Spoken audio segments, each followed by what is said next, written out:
Coming up on AC 24/7, Florida's economy is taking a hit after Hurricane Ian, plus a new provocative launch from North Korea forcing lockdowns in Japan. And is Will Smith back? The star returns to the silver screen after the infamous Oscar slap.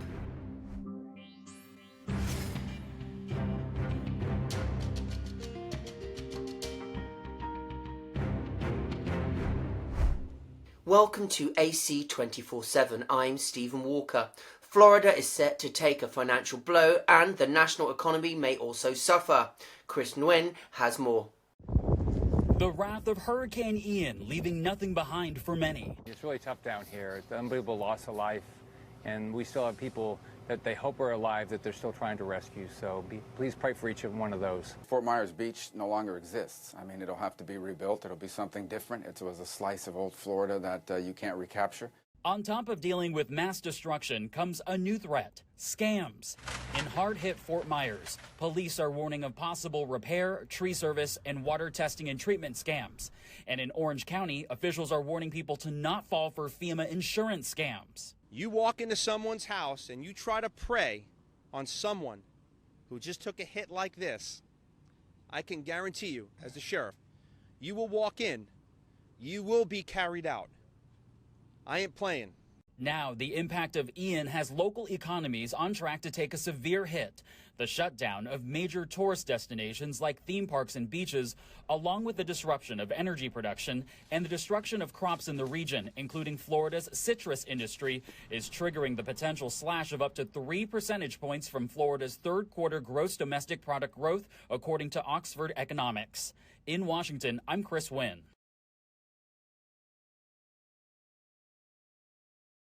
Japan is strongly condemning North Korea's launch of ballistic missiles over its country. It's the first such launch in 5 years. Residents on the island were warned to take cover and transportation services were suspended. South Korean officials believe the missile was launched early Tuesday morning before it crashed into the Pacific Ocean. North Korea has now launched 5 missiles in the last 10 days. The White House says President Biden spoke with Japan's Prime Minister and the leaders agreed to coordinate a long-term and short-term response. Celebrities are calling out Kanye West over his offensive White Lives Matter t-shirt line.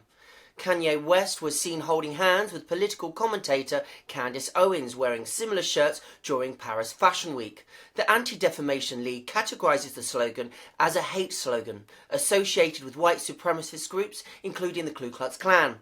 Jaden Smith and other celebrities called Kanye out on Twitter, saying what he's doing is dangerous, disgusting and irresponsible. West has doubled down on the stunt since the pictures surfaced, calling Black Lives Matter a scam. Georgia Senate nominee Herschel Walker is denying reports that he paid for an abortion years ago. The former football star called the report from Daily Beast a flat-out lie. The Daily Beast reported that he paid for a woman's abortion when the two were dating back in 2009. And when asked, Walker said he didn't remember sending $700 to the woman.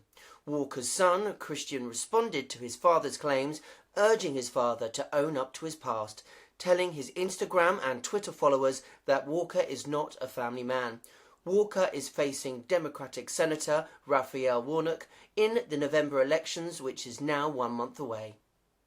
A new California law would make it illegal for red states to serve abortion-related warrants. California has made it illegal for businesses to give personal information of people seeking abortions to out-of-state authorities, even with a warrant. Now, geolocation data and search histories will be protected if the warrant is tied to an abortion investigation. Governor Gavin Newsom signed the new law that also bars out-of-state law enforcement requests related to abortions, including wiretaps and subpoenas. There are calls for changes in US soccer following a new report that reveals systemic abuse and misconduct. The US soccer president calls the investigation heartbreaking and deeply troubling. The Advocate Channel's Lucy Kavanaugh has more on the abuse facing soccer players young and old. A shocking new report alleges systemic abuse within the U.S. Women's Professional Soccer League. It found that sexual misconduct, emotional abuse, verbal abuse are widespread throughout the sport, with verbal abuse and blurred boundaries seen even in youth soccer. We were troubled by a lot of conduct that we saw here, which is why we thought that it was important to lay it all out in terms of, based on the evidence that we were able to find, who knew what when, and what they did about it and what they didn't do about it. Former Acting Attorney General Sally Q. Yates led the independent investigation, which interviewed more than 200 people and found the National Women's Soccer League under the U.S. Soccer Federation failed to provide a safe environment for players.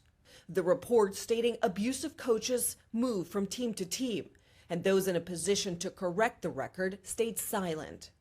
The report focused on 3 now former head coaches, but it acknowledged numerous other problems across the league. And this isn't the first time one of them, Paul Riley, has faced allegations.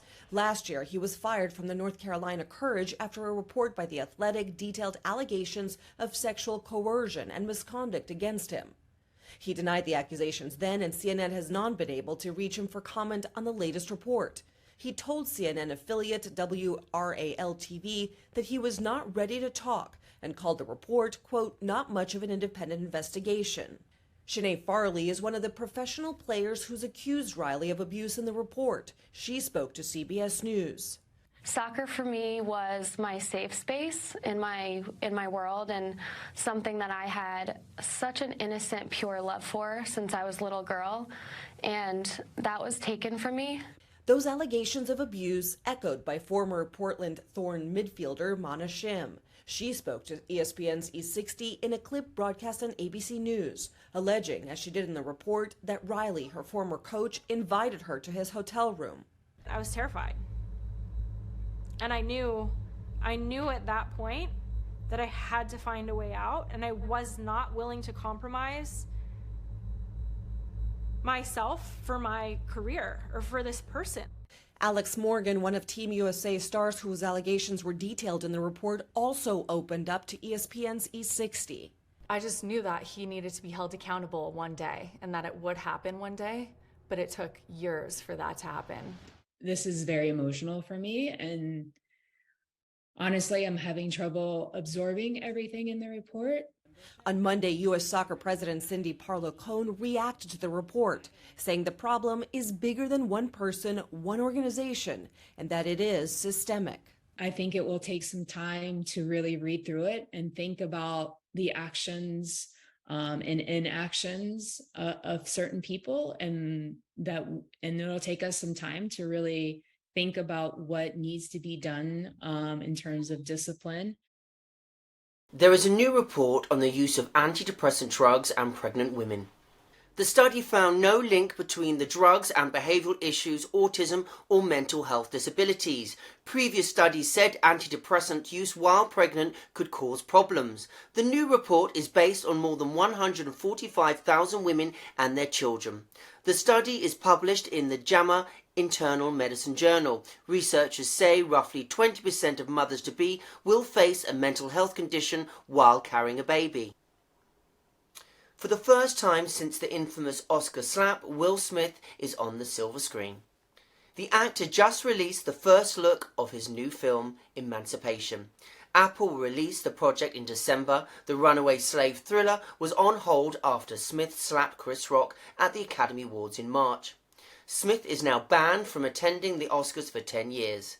Emancipation will hit theatres on December 2nd and stream on December 9th. Thank you for joining us for AC 24/7. For content that advocates for you, go to advocatechannel.com, follow us on Twitter, Instagram and Facebook, and subscribe on YouTube. For the Advocate Channel, I'm Stephen Walker.